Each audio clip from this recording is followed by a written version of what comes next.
아멘. 오늘도 예배 자리에 나오신 모든 성도님들을 주님의 이름으로 환영하고 축복합니다. 하나님의 은혜가 이 자리 가운데 풍성하게 넘치기를 간절히 소원합니다.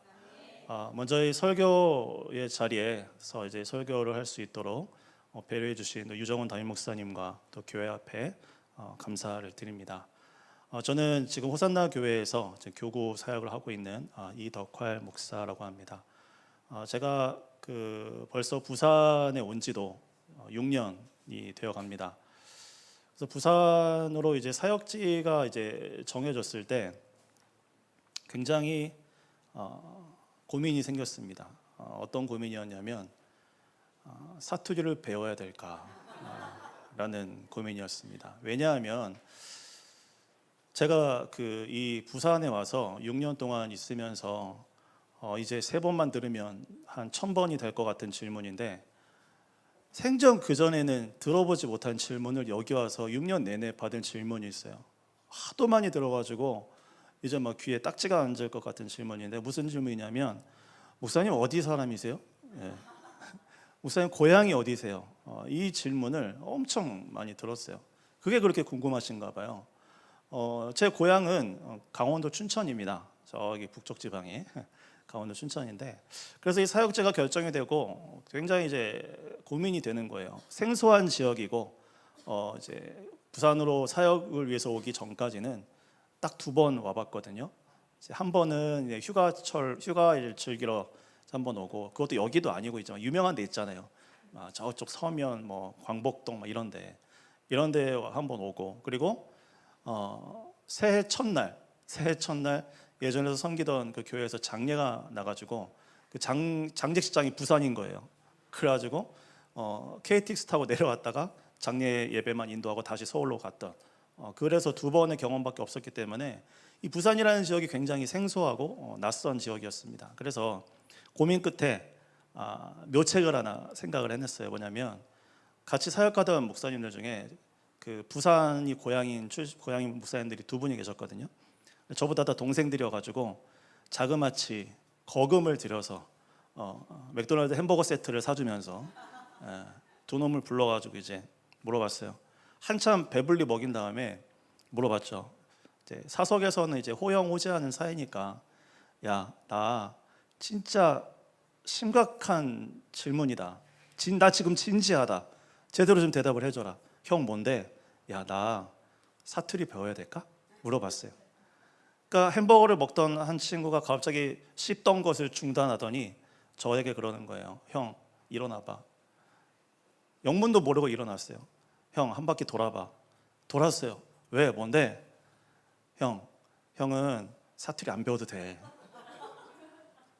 왜 안 배워도 돼? 그러니까 형은 얼굴이 이미 부산이야. 얼굴이 부산이라는 뜻이 무슨 뜻인지는 모르겠지만 하여튼 얼굴이 부산이라서 사투리 안 배워도 된대요. 그래서 그렇게 내려와서 이제 올해 6년째 이렇게 사역을 하고 있습니다. 오늘 우리가 읽은 말씀에는 한 나라와 또 그 나라에 살고 있던 한 사람의 이야기가 등장을 합니다. 그 나라는 이스라엘 옆에 있는 아람이라고 하는 나라였고, 그 나라에 살고 있던 한 사람은 나아만이라는 사람이었습니다. 그런데 이 나아만이라는 사람이 보통 사람이 아니었어요. 나라의 장군이었고 그 나라에서 영웅 대접을 받고 있던 사람이었습니다. 그리고 오늘 말씀은 그 사람을 가리켜서 주인 앞에서 크고 존귀한 자다라고 이렇게 설명을 합니다. 왜냐하면 예전에 아람 나라가 위기에 처해 있을 때 그 나라를 구출한 사람이, 그 나라가 승리할 수 있도록 가장 큰 공을 세운 사람이 이 나아만이라는 사람이었기 때문입니다.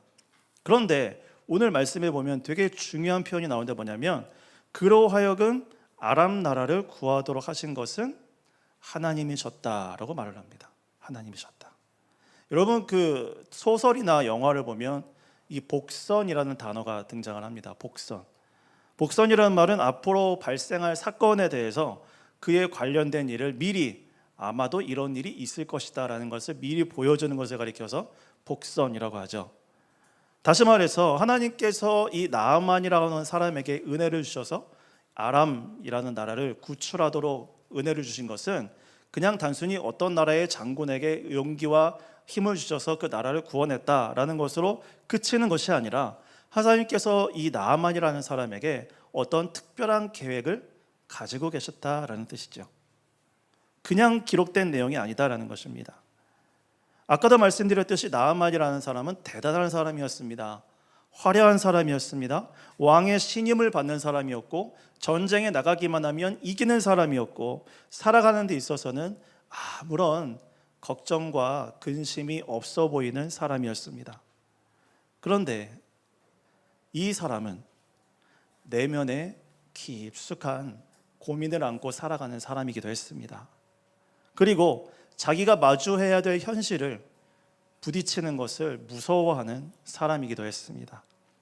이 고민은 그 누구도 해결해 주지 못할 것 같은 고민이었고 누구에게도 털어놓을 수 없는 절망적인 고민이었습니다. 이 사람의 상황을 쭉 읽어보면 안쓰럽기도 하고 안타까움도 느껴집니다. 말씀에 이 사람의 절망적인 상황이 등장하는데 뭐라고 말하냐면 그는 나병 환자였다라는 것입니다. 나병 환자였다. 온몸이 썩어 들어가는, 그 당시의 사람들에게 있어서는 저주받은 형벌이라고 얘기를 들었던 그 문둥병, 그 나병. 여러분이 나아만이라는 사람이 어떤 사람이었다고요? 사회적으로 대단한 사람이었어요. 하지만 그는 아무도 모르는 아픔과 괴로움을 갖고 있던 사람이기도 했습니다. 이거는 권력이 있다고 해서, 돈이 많다고 해서, 높은 자리에 있다고 해서 해결될 수 있는 그런 문제가 아니었죠. 여러분, 이 사람이 안 해본 것이 있었겠습니까? 권력도 있고 돈도 있고 힘도 있는 사람이었는데 뭘 안 해봤겠습니까? 용하다는 의사들 다 찾아가 봤겠죠. 좋다는 약은 다 먹어봤겠죠. 하지만 아무 소용이 없었습니다. 여기서 우리가 스스로에게 묻고 싶은 질문이 있습니다. 뭐냐면 혹시 이 모습이 우리의 모습은 아닌가라는 것입니다. 겉으로는 화려해 보일 수 있습니다. 괜찮아 보일 수 있습니다. 아무런 걱정과 근심 없이 그런 대로 그럭저럭 잘 사는 것처럼 보일 수 있습니다. 하지만 우리의 실상은 그렇지 못할 때가 참 많죠. 신앙생활을 하지만 남편 문제로 힘들어합니다. 신앙생활을 하지만 아내 문제로 힘들어합니다. 신앙생활을 하지만 자녀 문제로 힘들어합니다.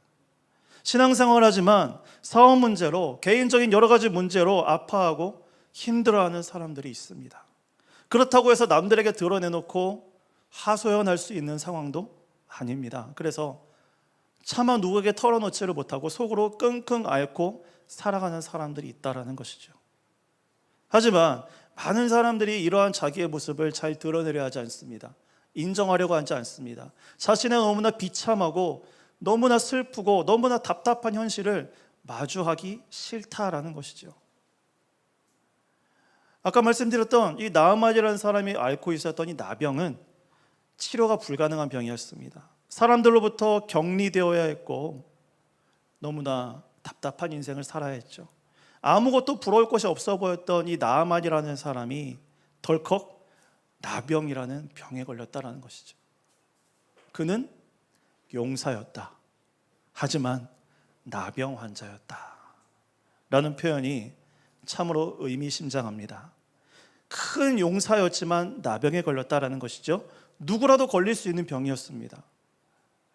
우리가 신앙생활하면서 많이들 하는 생각들이 있습니다. 뭐냐면 예수 믿고 구원받으면 아무런 어려움 없이 평탄한 인생을 살 수 있을 것처럼 생각을 합니다. 돈도 잘 벌 거라고 생각합니다. 성공할 거라고 생각하기도 합니다. 고생 끝 행복 시작이라고 생각을 하죠. 그래서 어려운 일과 힘든 상황을 만나면 잘 이해가 안 됩니다. 받아들이지를 않습니다. 내가 교회 다니는데, 내가 신앙생활 하는데 하나님이 나의 아버지가 되시는데 나는 왜 이런 어려움을 당하고 있습니까? 라고 불만과 불평을 터뜨리는 것이죠. 하지만 여러분, 우리가 신앙생활을 하더라도 어려움을 만날 수 있습니다. 예수를 믿어도 걱정거리가 끊이지 않습니다. 예수를 믿어도 아무것도 변화되지 않고 나아지지 않는 현실을 만나기도 합니다. 하지만 우리가 잊지 말고 기억해야 될 것이 무엇인가 하면 하나님은 어떤 상황 속에서도 우리의 하나님이 되시고 우리를 당신의 자녀로 불러주시고 우리가 푸른 초장과 쉴만한 물가에 있을 때에도 심지어 사망의 음침한 골짜기 같은 죽음과도 같은 그런 순간들을 지나고 있을 그 순간에도 여전히 우리를 따라오시고 여전히 우리의 삶에 찾아와 주신다는 사실입니다.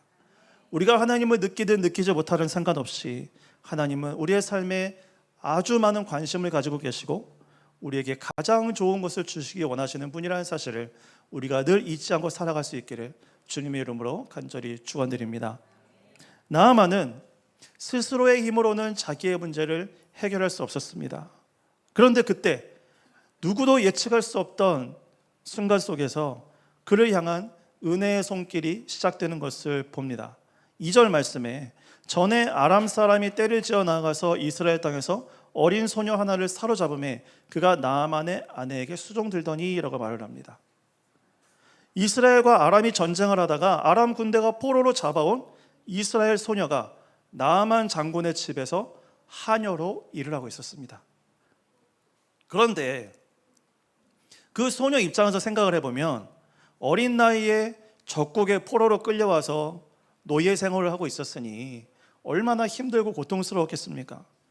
아람이라는 나라를 원수처럼 생각할 수도 있고 아람 군대 장관인 자기 집의 주인인 나아만에게 적개심을 품고 있을 수도 있었겠죠. 복수의 칼날을 갈면서 때를 기다렸을 수도 있습니다. 하지만 이 소녀는 주인인 나아만 장군의 어려움과 고통을 불쌍히 여깁니다. 3절 말씀해 보면 그의 여주인에게 이르되 우리 주인이 사마리아에 계신 선지자 앞에 계셨으면 좋겠습니다. 그가 그 나병을 고칠 것입니다.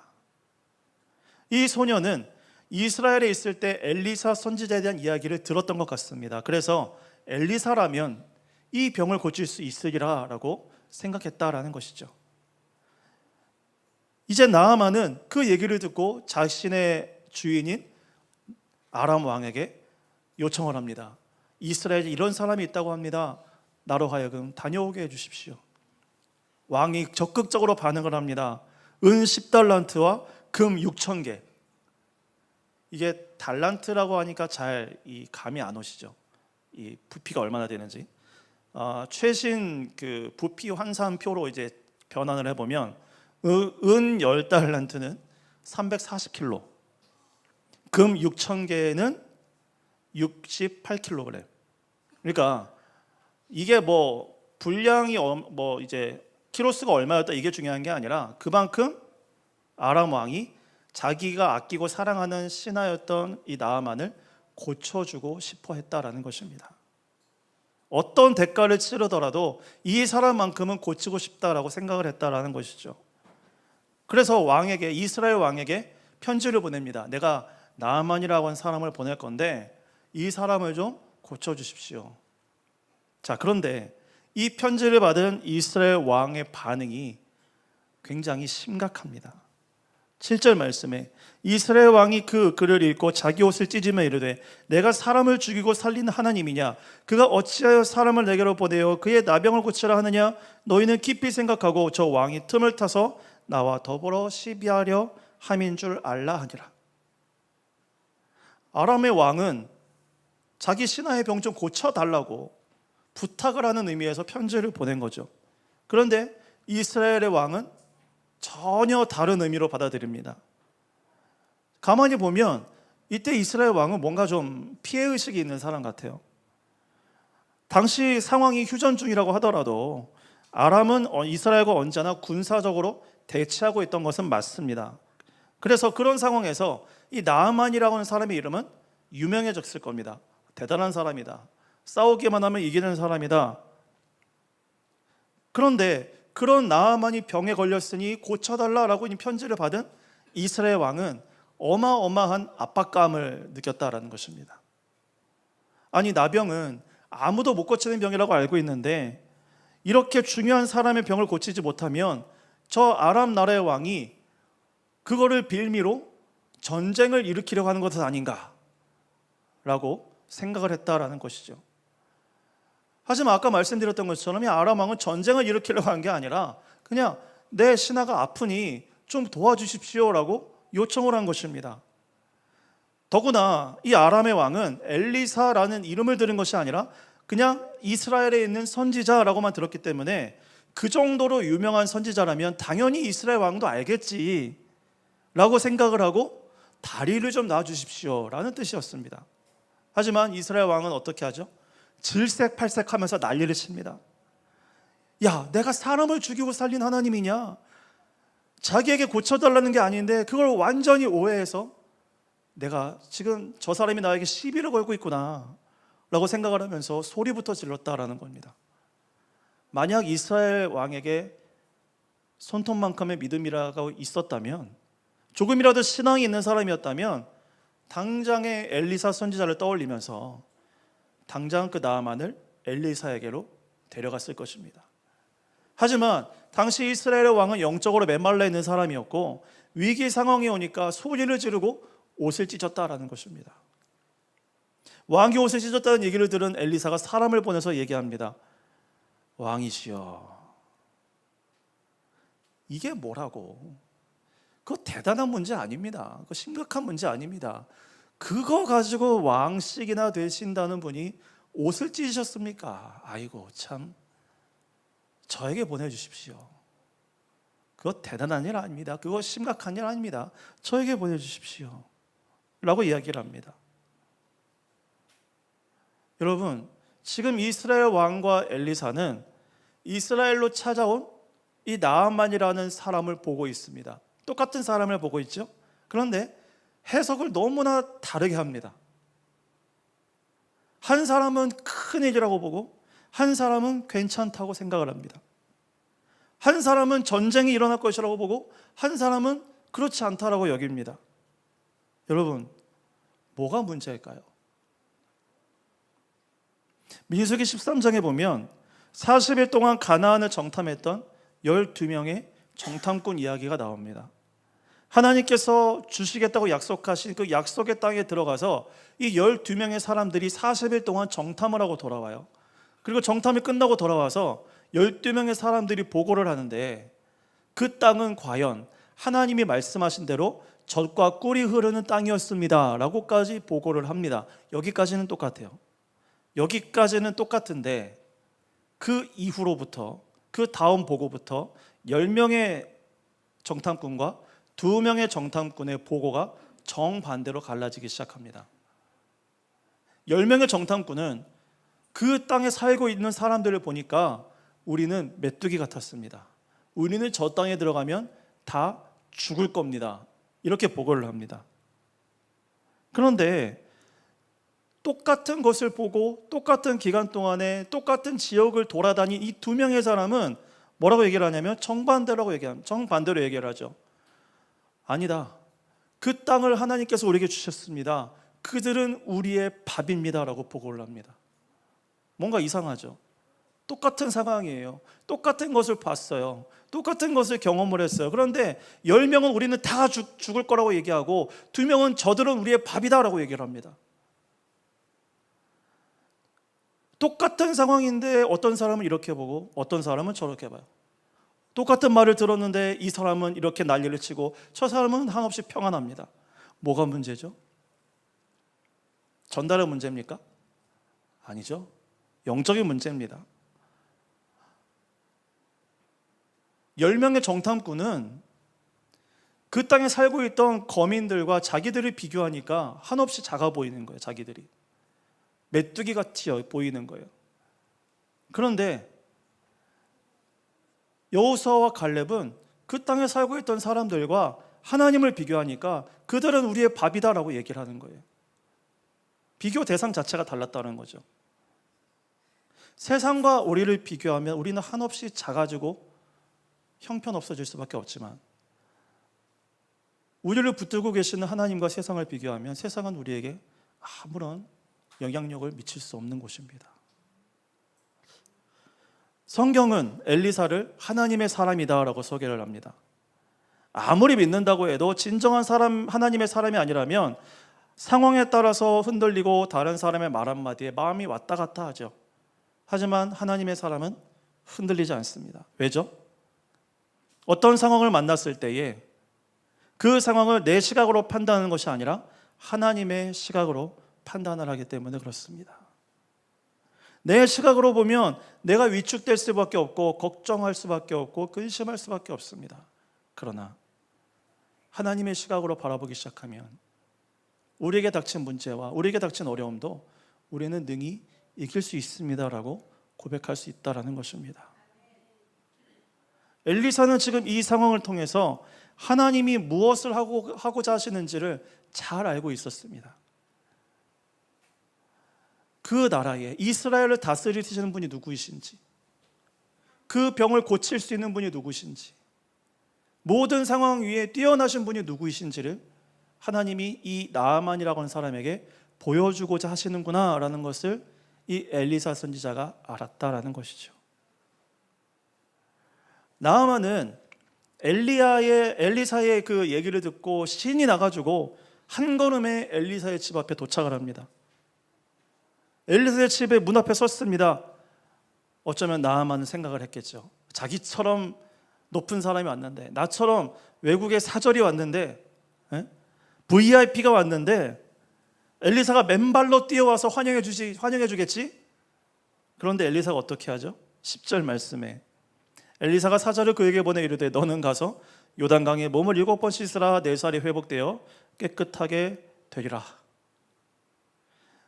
엘리사는 환대는커녕 집안에 들어오지도 않게 하고 직접 나와서 말을 해주지도 않고 그냥 사람을 보내서 야, 너 요단강이 저기 있는데 가서 몸을 7번 씻어라. 그러면 괜찮아질 거야 라고 이야기를 했다는 얘기예요. 이러니까 나아만이 화가 머리끝까지 납니다. 11절 12절 말씀을 보면 이 사람이 화가 얼마나 났는지 분노했다라는 말이 2번이나 나옵니다. 노하여 물러가며 분노하여 떠나니. 아니, 자기 같은 대단한 인물이 왔는데 당연히 엘리사가 직접 마중 나와서 정중하게 맞이하고 안수해서 고쳐줄 거라고 생각을 했는데 그러기는커녕 가서 씻어라? 이게 얼마나 어처구니 없는 상황이냐 말이죠. 여러분, 근데 우리는 여기서 한 번쯤 생각해 볼 필요가 있습니다. 뭐냐 하면 엘리사가 왜 이렇게 야박하게 문전박대를 했을까라는 것입니다. 여러분, 엘리사가 냉정한 사람이어서 그랬을까요? 아닙니다. 선지생도가 죽어서 과부가 된 그의 아내와 아들들을 위해서 기적을 베푼 사람이었고 수넴 여인을 위해서 기도해서 아들을 낳게 했고 제자들이 먹던 음식에서 독을 제거해 주기도 했습니다. 이처럼 엘리사는 하나님 아버지의 마음으로 하나님의 마음을 사람들에게 흘려보내던 사람이었어요. 그랬던 엘리사가 왜 이 나아만이라는 사람에게 이렇게 야박하게 굴고 있을까라는 겁니다. 그것은 늘 최고의 자리에서 최고의 대접만 받아오던 것에 익숙해 있던 이 사람에게 하나님 앞에서 겸손할 것과 그리고 하나님의 말씀에 순종한다는 것이 무엇인지를 가르치려고 했기 때문입니다. 여러분, 11절 말씀을 보면 나아만이 이렇게 얘기를 합니다. 내 생각에는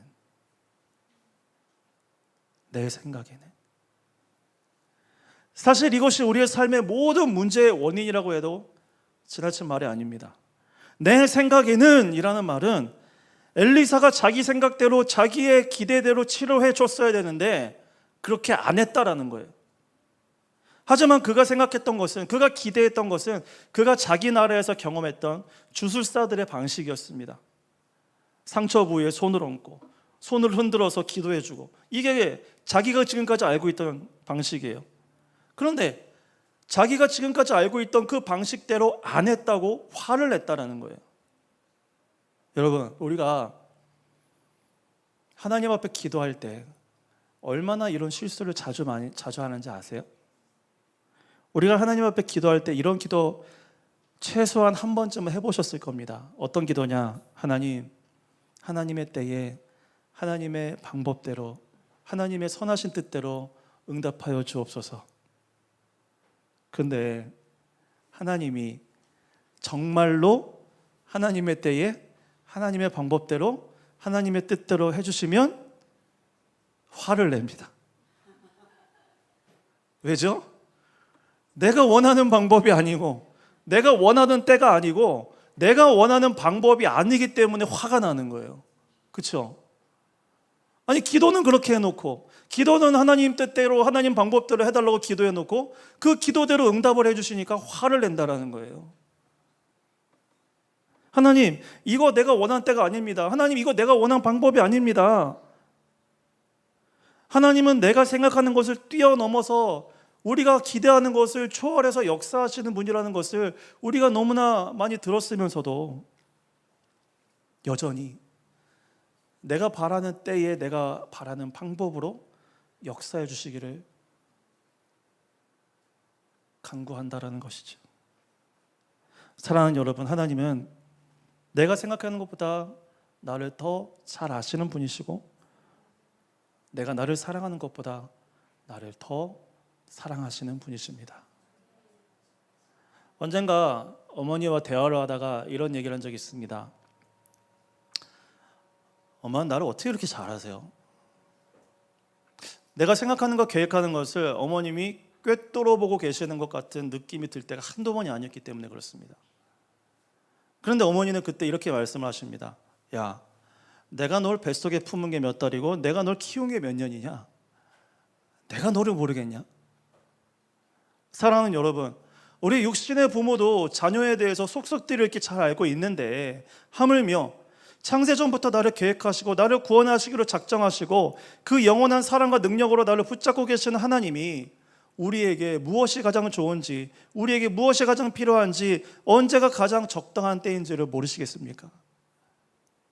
에베소서 3장 20절 말씀 이렇게 얘기합니다. 우리 가운데서 역사하시는 능력대로 우리가 구하거나 생각하는 모든 것에 넘치도록 능히 하실 이에게. 이 말씀대로 우리의 삶 가운데 이루어지기를 주님의 이름으로 간절히 축원드립니다. 나아만은 자기 생각대로 상황이 흘러가지 않고 자기 기대대로 움직이지 않으니까 화를 냅니다. 그리고 돌아가려고 합니다. 화가 났다는 얘기죠. 우리가 예수님을 믿고 있으면서도, 신앙생활을 하고 있으면서도 여전히 우리가 반복하는 실수가 있습니다. 내 생각에는 내 생각이 더 맞는 것 같아. 내 생각이 더 옳은 것 같아. 여러분, 각자 우리가 주님께서 피 흘린 값을 세우신 이 교회 안에서 우리가 각자가 목소리를 내서 우리가 서로가 내 생각에는 이라고 말을 하기 시작한다면 어떻게 될까요? 이 사람도 내 생각, 저 사람도 내 생각, 여러 사람이 다 내 생각을 주장하면 얼마나 교회가 혼란스러워지겠습니까? 그래서 우리에게 필요한 것은 내 생각이 아니라 하나님의 뜻인 줄로 믿습니다. 어떤 상황을 만나면 내 생각에는 이렇다, 내 경험상 이렇게 돼야 된다라고 주장하면서 하나님의 뜻을 구하지 않는 경우가 있는데, 내 생각보다는 하나님이 원하시는 뜻이 무엇인가를 늘 생각하고 구하는 것이 필요합니다. 돌아가는 나아만을 종들이 긋고 만류합니다. 아주 어려운 일을 시켰어도 하실 거 아니었습니까? 이보다 더 어려운 일을 시켰어도 하셨을 뿐이, 아니 고작 저거 물에다가 몸 7번 씻으라는 그 이 쉬운 거 왜 못하십니까? 이 정도 할 수 있지 않습니까? 그러고 보면 이 나만이라고 하는 사람이 굉장히 사람 복이 많은 사람입니다. 그런데 동시에 이 나만이라는 사람도 괜찮은 사람이었던 것 같습니다. 왜죠? 저 하인들이 요청에 응했기 때문이죠. 왜냐하면 높은 자리에 있는 사람일수록 어지간해서는 자기 고집을 꺾는다는 게 쉽지가 않습니다. 그런데 나아만은 들어보고서 그래, 그 말이 맞다라고 생각하고 그대로 행하죠. 14절 말씀에 나아만이 이에 나아가서 하나님의 사람의 말씀대로 요단강에 7번 몸을 잠그니 그의 살이 어린아이의 살같이 회복되어 깨끗하게 되었더라. 사랑하는 여러분, 아까 11절에서 나아만이 왜 화를 냈죠? 내 생각에는 이라고 하니까 화밖에 안 나는 거예요. 그런데 여기서는 뭐라고 하죠? 하나님의 사람의 말대로 했다라고 합니다. 이제 내 생각은 없어지고 하나님의 사람의 말대로 하니까 깨끗하게 회복됐다라는 것이에요. 여러분, 만약에 나아만이 끝까지 내 생각에는 이라고 했으면 고침도 못 받고 화만 내면서 돌아갔겠죠.